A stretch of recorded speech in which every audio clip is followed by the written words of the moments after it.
If winning an MLB award guaranteed a legendary career, half the league would be baseball royalty. But here's the reality check, it doesn't. Trophies look great on a shelf, but they don't come with the ticket to Cooperstown. Some players get their shot at greatness, step into the spotlight, grab a major award, and then watch it all slip away. Whether it's injuries, slumps, or just losing their edge, their careers take a nasty turn, fading into mediocrity or worse. So, let's rewind the clock and revisit some of MLB's biggest award-winning flops. The players who shine bright, won big, but never quite lived up to the hype. Let's start with one of the most electric pitchers MLB has ever seen, who also happens to be one of the biggest what-could-have-been stories in baseball history. Fidrych wasn't just a nightmare for hitters, he was a full-blown spectacle. The guy talked to the ball, groomed the mound mid-game, and strutted around like he owned the place. Basically, he was baseball's first influencer before social media was a thing. Drafted by the Detroit Tigers in the 10th round of the 1974 draft, Fidrych's lanky 6'3" frame and curly mop of hair earned him the nickname The Bird, because he looked like Big Bird from Sesame Street. But don't let the goofy image fool you. In 1976, he took the league by storm. In his first full season, Fidrych didn't just pitch, he performed. He led the majors with a 2.34 ERA, went 19-9, and won an AL Rookie of the Year. The man was a rock star, his starts turned into must-watch TV, and he packed stadiums like a headlining concert act. But the show didn't last. Injuries hit hard the following year, and he was never the same. By 1980, at just 28 years old, Fidrych called it quits. One season of magic, and then gone. But Fidrych wasn't the only one whose career burned bright and fizzled out fast. Some guys dominate on the mound. Pat Listach, he was a flipping blur on the base paths. If you blinked, you missed him.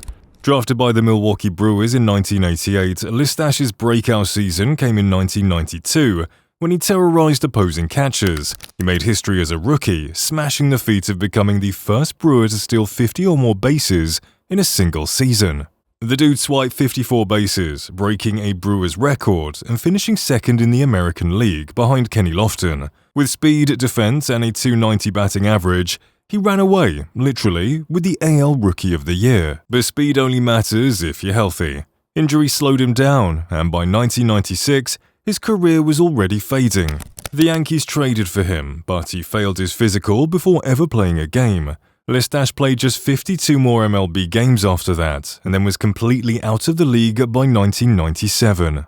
Now, let's talk about the guy who couldn't live up to his high school success in the MLB and had to quit the game. Bob Hamelin was a two-sport high school star, excelling in baseball and football. But when he chose the diamond, it looked like the right call, at least for the moment. Hamelin made his MLB debut with the Kansas City Royals in 1993 and made his rookie season a season to remember with an award to show off. The next year, he absolutely raked, hitting 24 home runs, driving in 65 RBIs, and posting a .987 OPS in the strike-shortened season. He even beat out Manny Ramirez for Rookie of the Year. Not bad, right? Well, that was the peak. The following season, Hamelin completely collapsed, hitting just .168. Injuries piled up, his production vanished, and by 1999, he walked away from the game entirely. But if you think that's a short-lived career, wait until you hear about this next guy, the one and only Rookie of the Year to get demoted immediately after winning it. Joe Charboneau wasn't just a baseball player, he was a walking headline. He dyed his hair wild colors, drank beer through his nose, and even pulled off the ultimate party trick, opening bottles with his teeth. But beyond the antics, the man could hit. Charboneau spent his entire major league career with the Cleveland Indians, now Cleveland Guardians, a career that didn't last longer than 3 seasons. He broke out in 1979 with a .352 average, and by 1980, he was in an award spotlight. He crushed 23 home runs, drove in 87 RBIs, and hit .289 for the Indians, securing Rookie of the Year honors, making him the first Indian to claim the award since Chambliss in 1971. Charboneau looked like a future star. Then, disaster. A back injury derailed everything. By 1981, his numbers dropped. By 1982, he was back in the minors. Just 70 more MLB games after that rookie season, and he was gone. To this day, he holds the record for the fewest career games played by a Rookie of the Year winner. That's like winning Best New Artist at the Grammys and never releasing another album. Now, let's shift gears to a guy who did put up big numbers, just not exactly in the way baseball wanted. Jose Canseco wasn't just good, he was built different. The man was a one-man wrecking crew, combining raw power with surprising speed. Drafted by the Oakland A's, Canseco skyrocketed to fame in the mid-80s, winning Rookie of the Year in 1986. He was dubbed the Natural, with some analysts saying that he was the best prospect since Willie Mays. By the All-Star break, he led the AL in home runs and RBIs, but also in outfield errors, with 14, and ranked third in strikeouts. By 1988, he was unstoppable, becoming the first player in MLB history to hit 40 home runs and steal 40 bases in the same season. He won AL MVP, was a 6-time All-Star, and had 4 Silver Slugger awards. He moved around teams and often led offensive plays, making history. But here's the problem. His numbers came with a massive asterisk. Canseco was the poster child of the steroid era. He openly admitted to juicing throughout his career, even writing a tell-all book that exposed the rampant PED use in baseball.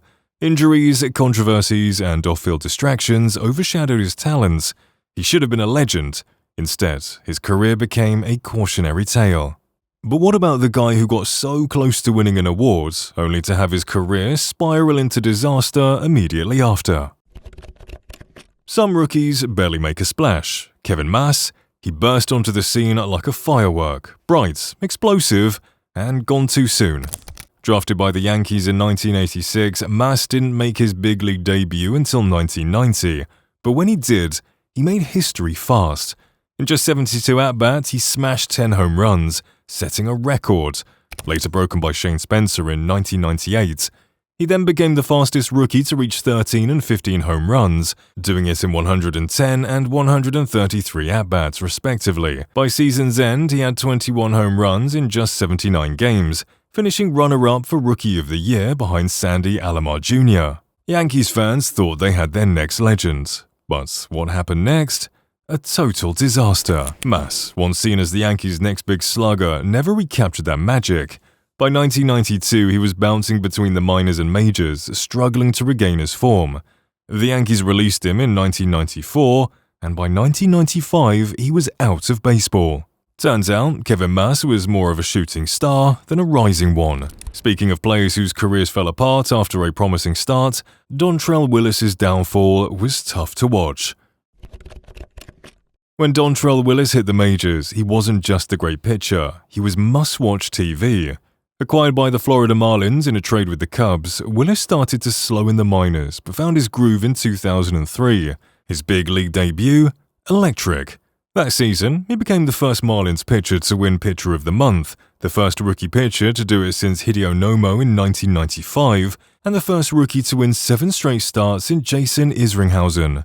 Willis led the Marlins to the 2003 World Series, where they shocked the baseball world by winning it all. He finished the year 14-6 with a 3.30 ERA in 27 starts, earning the National League Rookie of the Year award. In 2005, he was even better, posting a 22-10 record with a 2.63 ERA, finishing second in Cy Young voting, and winning the Warren Spahn Award as the best left-handed pitcher.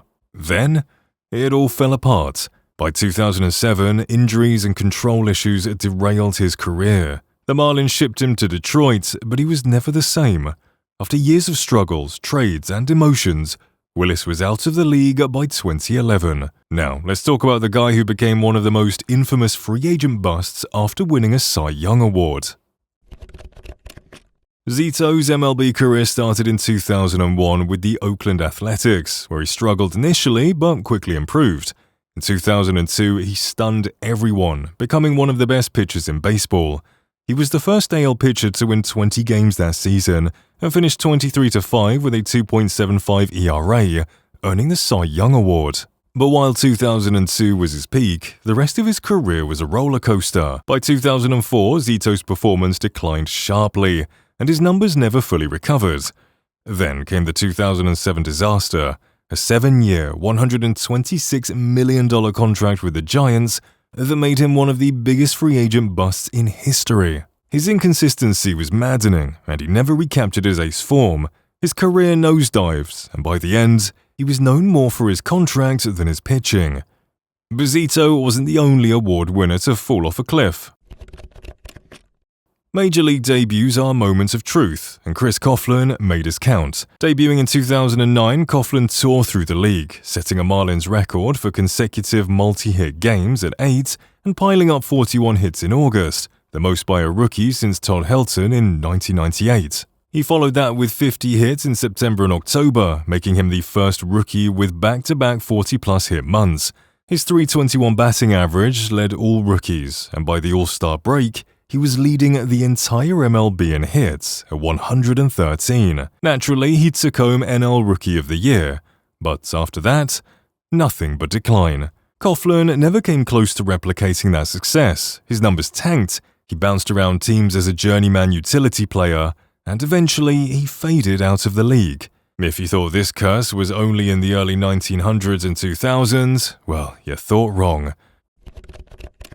Before he was a big league star, Cody Bellinger was a high school phenom. Drafted by the Dodgers in 2013, he battled injuries early, delaying his debut. But when he arrived in 2017, he wasted no time making history. Bellinger shattered records, winning NL Rookie of the Year, followed by an MVP award in 2019, plus Gold Glove and Silver Slugger honors. He was also named MVP of the 2018 NLCS, helping the Dodgers to a World Series appearance. Then, injuries, inconsistencies, a total collapse. His numbers nosedive, and by 2022, the Dodgers cut him loose. He signed with the Cubs in 2023, and to his credit, he bounced back, winning NL Comeback Player of the Year, a rare second chance in a sport that rarely gives them. On December 17, 2024, the Cubs sent Bellinger and $5 million to the Yankees for Cody Petit, a humbling trade for a former MVP. And there you have it, MLB players who tasted early glory but, due to injuries, inconsistencies, or just plain bad luck, couldn't sustain it. Who do you think is the biggest MLB award-winning flop? Let us know in the comments. And if you love amazing baseball stories, make sure to like, subscribe, and hit that bell so you never miss another video. Thanks for watching. See you in the next one.